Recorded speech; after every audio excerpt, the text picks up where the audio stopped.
All right. I'm Chris. I'm from Cornell. I'll be talking to you about ECOS today for PE.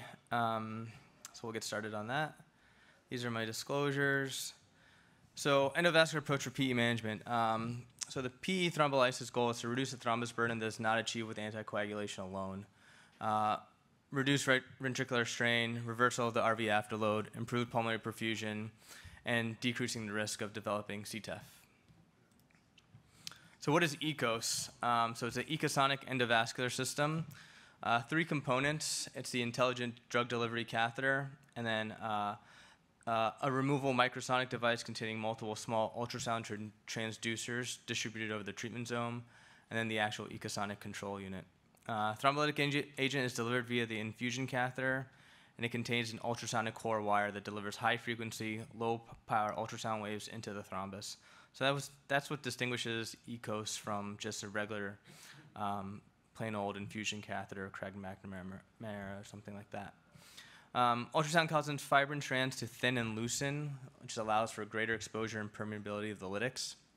And the non-cavitational ultrasound energy drives the lytics deeper into the clot, limiting the amount of that escapes into the circulation systemically.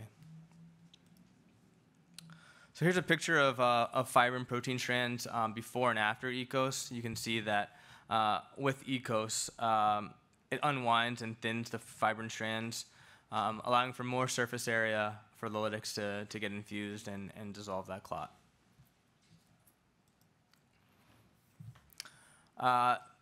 With ECOS, after a couple years, they developed ECOS Plus, 50% more ultrasound power, 130% more clot lysis than standard catheter-directed thrombolysis, and 32% more effective thrombus removal than traditional conventional ECOS.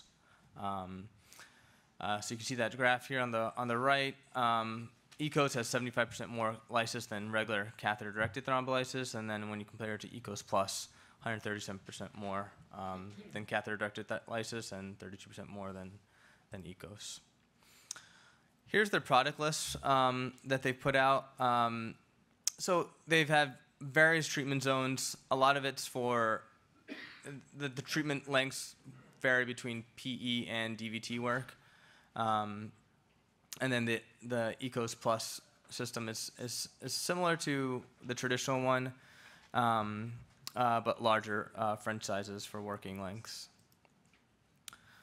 So the main point of this talk is to talk about all the different trials that have been introduced and involved ECOS. So the first one is Ultima. It's a randomized controlled trial of ultrasound-assisted catheter-directed thrombolysis for acute intermediate risk PE. So they randomized patients.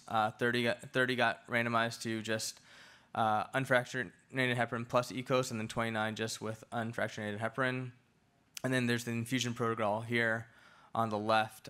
So TPA of 1 milligram per hour. The coolant is about 35 milliliters an hour.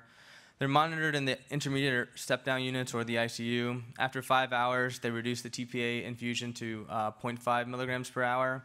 And then after 15 hours, everything is discontinued. And you can remove the catheters either in the step-down unit or in the ICU. No need to bring them back into the angio suite. With unfractionated heparin, they got an IV bolus and then the infusion at 18 kgs per hour. Conclusions from this: it showed that a fixed-dose ECOS-directed regimen was superior to anticoagulation alone in improving RV dysfunction at 24 hours without increased bleeding complications. Moving on to the Seattle 2 study, which is a prospective single-arm multi-center trial of ECOS for acute massive and submassive pulmonary embolism. If we look here on the graphic on the right, you see on the left, you have a confirmed PE. This was the inclusion criteria: symptoms less than 14 days and massive or submassive RV-LV ratio of greater than 0.9. So they used ECOS, TPA, infusion of 1 mg per hour for 24 hours if you're using one device, or if you're using 2 devices, it's again 1 mg per hour, but 12 hours into the full 24 hours. So the total dose for both cases, whether you use 1 or 2 devices, is 24 mg of TPA. Outcomes, it showed there's a 25% decrease in CT measured RV-LV diameter over 48 hours, 30% decrease in the systolic pressure by the end of the procedure, and 30% decrease in pulmonary angiographic obstruction over 48 hours. No intracranial hemorrhages with these cases. The next study is Optelyse, again, looking at as a randomized trial of the optimum duration of acute pulse thrombolysis procedure in acute intermediate risk PE. So they had 4 cohorts here. You can see the patient enrollment in each of those. So they tried different variations of ECOS and TPA. So cohort 1 had 2 hours of ECOS with 4 milligrams of TPA. 2 was 4 hours, 3 was 6 hours, and 3 and 4 differentiated between the amount of TPA used.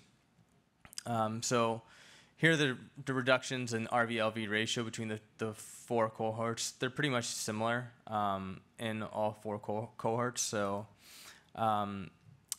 it's basically dealer's choice on what regimen you want to use when using ECOS and TPA.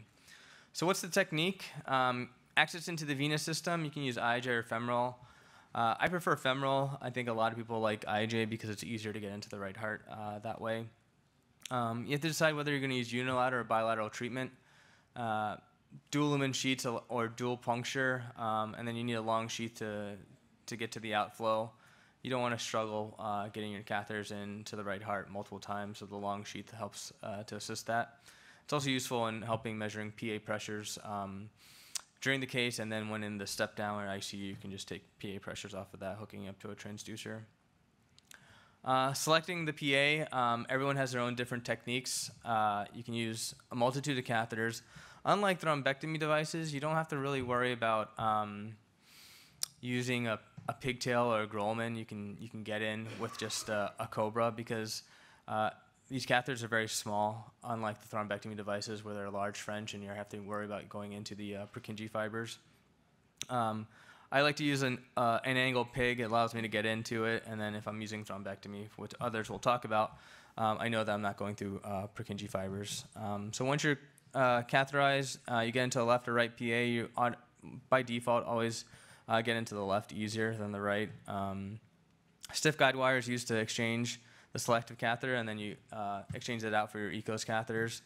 8 to 20 centimeters, depending on how long the amount of clot you have into the PAs, or 6 to 50 if you're using just the regular ECOS catheter. So dose, these are the 3 trials I just talked about: Ultima trial, Seattle 2, and Optelyse. So just summary, Ultima used 1 milligram per hour for 5 hours, and then got reduced to 0.5 milligrams per hour for another 10 hours. Seattle 2 advocated for 1 milligram an hour for 24 hours, and then Optelyse, again, ranged 4 to 24 milligrams, and then 2 to 6 hours of infusion time. To be honest, I haven't used ECOS in a number of years. I think the last time I used it was in fellowship. And we followed the Seattle 2 trial and got the catheters in, infused for 24 hours, brought them back in, and checked pressures. I'm not sure. We can open it up to discussion with the panelists later on to see who's using it and what the infusion times they're using are. So I'll just end with a case. This is a 43-year-old female with shortness of breath. She's morbidly obese, diabetes, found to have submassive PE. We got in. This is what the ECOS catheters look like. These have these radiopaque markers, which depict the length and the infusion. We use dual sheaths here because I got into both pulmonary arteries. Dual sheaths allow for just easier access. And like I said, I like to go from the femoral approach. Others go from IJ. But it's pretty an easy, quick procedure. Once you get in, you drop your catheters, you instill the TPA, and then you're good. Most of the problems came with the coolant. I think I got called every single night, multiple hours, multiple times throughout the night by the nurses with the coolant infusion. The alarms keep on going off. You always have to adjust it. So I think that's the biggest downfall with ECOS is honestly the coolant and the alarms that go off with it because it keeps you up at night. But otherwise, it's easy, it's quick, and then it does a really good job in reducing the RV function and lowering pulmonary pressures. So after that, we brought them back to the angio suite. Then you can see the removal here. This is pre-EKOS. This is the pulmonary embolism. You can see here a large clot burden here on the right, here on the left, and then we did well on that. Questions? I think we'll have a discussion with everyone afterwards, after discussing all the other thrombectomy devices.